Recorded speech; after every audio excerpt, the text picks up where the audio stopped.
Welcome to और channel. और आज की वीडियो में हम बात कर रहे हैं बहुत ही महत्वपूर्ण टॉपिक क्लास 11th वार्षिक परीक्षा 2021-22 विषय केमिस्ट्री, जिसे हम रसायन शास्त्र बोलते हैं दोस्तों। इसका पेपर दोस्तों, जैसे कि आप जानते होंगे कि आपका जो रसायन शास्त्र का पेपर है 28 मार्च को आपका पेपर है दोस्तों, जो आपका रसायन शास्त्र का पेपर है दोस्तों। और दोस्तों आप जैसे ही जानते होंगे कि इस वर्ष जो आपका पेपर है सेट वाइज आ रहा है दोस्तों, और अलग अलग विद्यार्थियों को अलग अलग सेट प्रदान किया जा रहा है दोस्तों। और दोस्तों आपने अपना जो भी आपके दोस्तों फ्रेंड्स वगैरह हो गए, आपने दोस्तों उनके जो अलग अलग उनको भी जो आया था दोस्तों सेट वगैरह, दोस्तों आपने उनके भी सेट से मिलाया होगा दोस्तों कि आपका जो क्वेश्चन है, आपका यानी कि जो प्रश्न पत्र है उनका और प्रश्न पत्र दोस्तों, उनमें से कम दोस्तों आधे से ज़्यादा दोस्तों जो क्वेश्चन है कंपलसरी अर्थात दोस्तों कॉमन है दोस्तों। तो दोस्तों आपको इस वीडियो को भी देखना चाहिए दोस्तों, चाहे दोस्तों आपको कोई भी जो सेट प्रदान किया जा रहा हो। तो दोस्तों हम इस वीडियो को प्रारंभ करने से पहले मैं आपको बता देना चाहता हूं दोस्तों कि दोस्तों इस वीडियो में दोस्तों मैंने जो प्रश्न क्रमांक 1 से लेकर प्रश्न क्रमांक दोस्तों जो कि 18 तक दोस्तों पूरे के पूरे दोस्तों क्वेश्चन लेके आए दोस्तों। और दोस्तों अगली ही वीडियो में दोस्तों हम आपको इस जो पेपर है दोस्तों इसका दोस्तों फुल सॉल्यूशन लेके आएंगे। और दोस्तों आप वीडियो में अगर चैनल में न्यू हो तो प्लीज़ दोस्तों चैनल को सब्सक्राइब कीजिए, ताकि दोस्तों आने वाली वीडियो की दोस्तों आप तक आसानी से पहुंच चुकी। तो दोस्तों बिना समय गवाए हुए और समय को ध्यान में रखते हुए इस जो पेपर है दोस्तों इसके दोस्तों प्रश्न देखते हैं दोस्तों। ये देखिए दोस्तों प्रश्न पहला है, पहला क्या बोलता है, सही विकल्प चुनिए। पहला दिया है 1 मोल हाइड्रोजन परमाणुओं में हाइड्रोजन परमाणुओं की संख्या होती है दोस्तों। 4 ऑप्शन दिए दोस्तों, आप इनमें से दोस्तों जो सही ऑप्शन दोस्तों उन्हें आप अपने प्रश्न बैंक या परीक्षा अध्ययन या बुक से दोस्तों मिला लीजिएगा। मैं दोस्तों अगले नेक्स्ट वीडियो में इस दोस्तों पेपर है दोस्तों इसका फुल सोल्यूशन लेके आऊँगा। इसी के बाद दोस्तों अगला क्वेश्चन है दूसरा है BALMG के तत्वों के लिए धात्विक अभिलक्षण का सही क्रम है दोस्तों। जो सही क्रम है उसे आप टिक लगा लीजिएगा, जिसमें ABCD 4 ऑप्शन दिए गए हैं आपको। इसी के बाद तीसरा है एक प्रक्रम में रुद्धोष्म परिस्थितियों के लिए होने के लिए परिस्थिति में होने के लिए क्या सत्य है दोस्तों, वो देख लीजिएगा और 4 ऑप्शन में जो सत्य होगा आपसे लिख लीजिएगा। इसी के बाद चौथा है सेल्सियस तापक्रम पर 0 डिग्री सेल्सियस परम तापक्रम पर खालिस्तान के बराबर होता है दोस्तों। 4 ऑप्शन इनमें से जो सत्य होगा दोस्तों आपसे आप मिला लीजिएगा।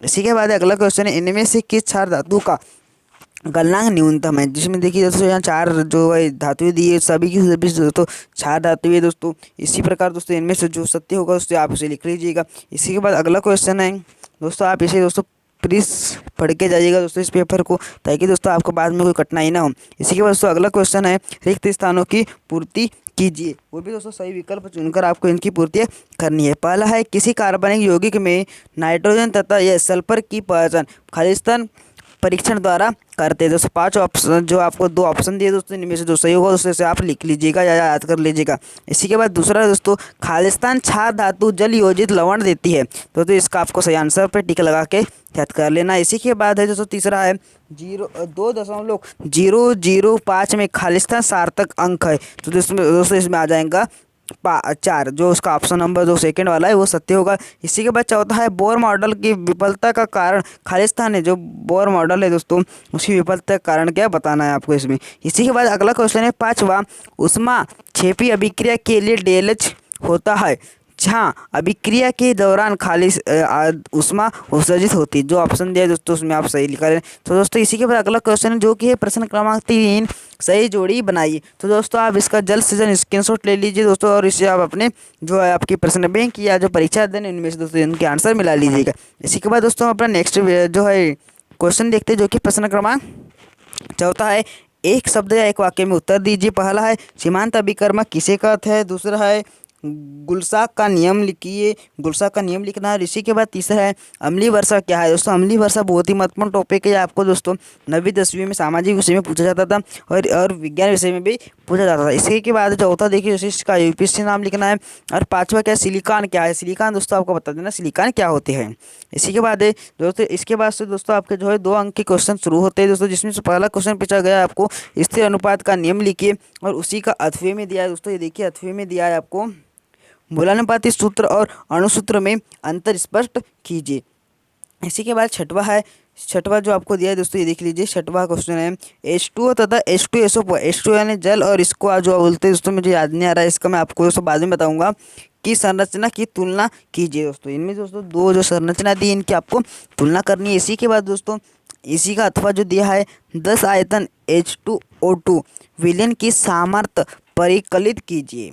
इसी के बाद अगला क्वेश्चन दोस्तों ये देख लीजिए, प्रश्न क्रमांक 7वां, जिसे दिया गया है ओजोन परत की विघटन का कारण बताना है और इसी का अथवा में दिया है प्रकाश रासायनिक धूम कोहरे के निर्माण के दौरान होने वाली अभिक्रिया लिखना है। दोस्तों अभिक्रिया लिखना है आपको, सिर्फ अभिक्रिया लिखना है आपको इसकी, तभी दोस्तों आपको 2 में 2 अंक पर प्रदान किए जाएंगे। इसी के बाद अगला क्वेश्चन देखते हैं, जो कि प्रश्न क्रमांक 8, sp3 संकरण को उदाहरण देकर समझाइए। जो sp3 संकरण होता है दोस्तों, उसे उदाहरण देकर समझाना है और इसी का दोस्तों जो अथवा दिया है ये देखिए, H2 के लिए आणविक कक्षक आरेख बनाइए। जो है दोस्तों H2 यानी हाइड्रोजन के लिए आणविक कक्षक आरेख बनाना है।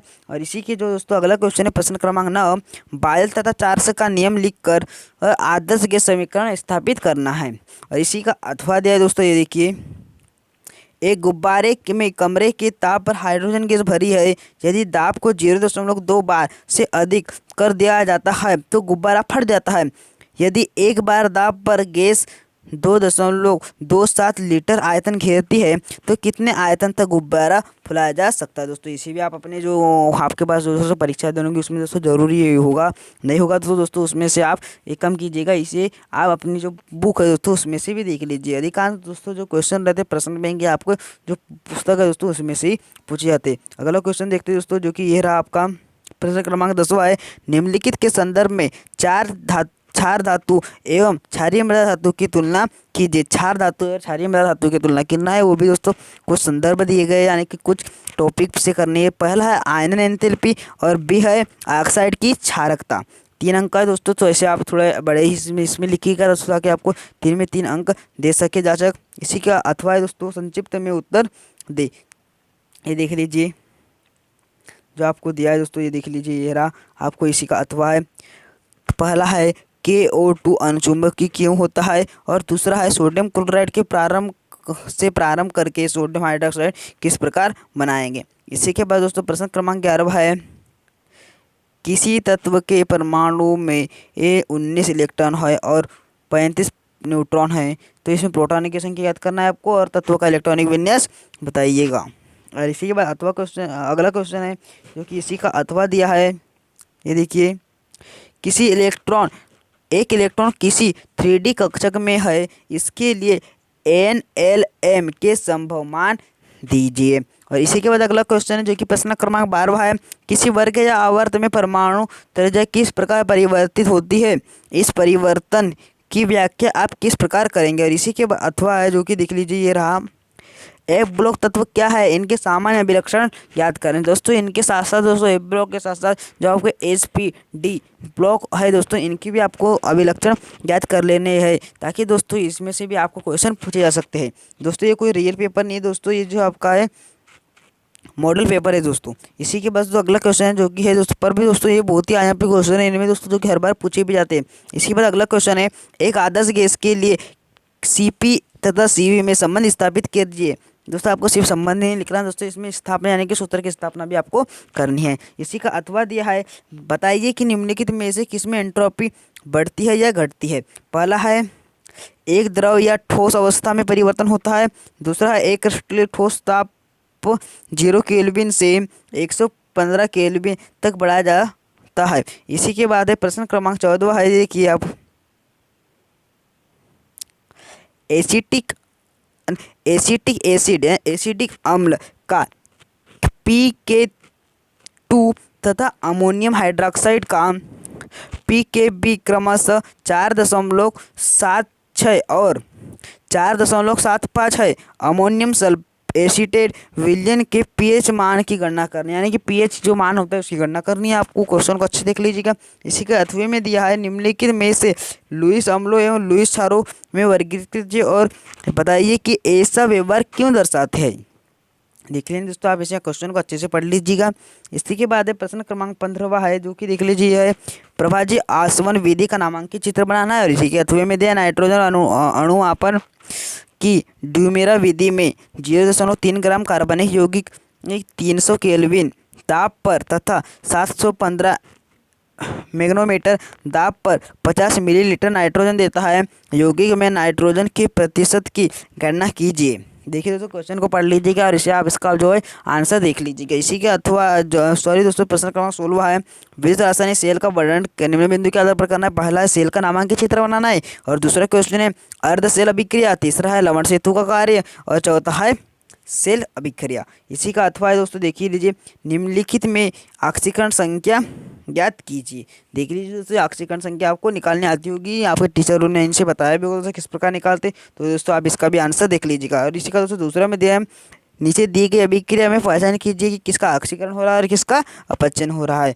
इसी के बाद तो अगला क्वेश्चन जो कि है प्रश्न क्रमांक 17वां, संक्षिप्त टिप्पणी ने लिखी। पहला है बोरेक्स मनका और बी है डाइबोरेन की संरचना। दोस्तों बहुत ही महत्वपूर्ण क्वेश्चन है डाइबोरेन। दोस्तों ये पहले भी पूछा जाता था दोस्तों, और इस बार भी बहुत ही आईएमपी क्वेश्चन दोस्तों, इसे आप जरूर देखी जाइएगा।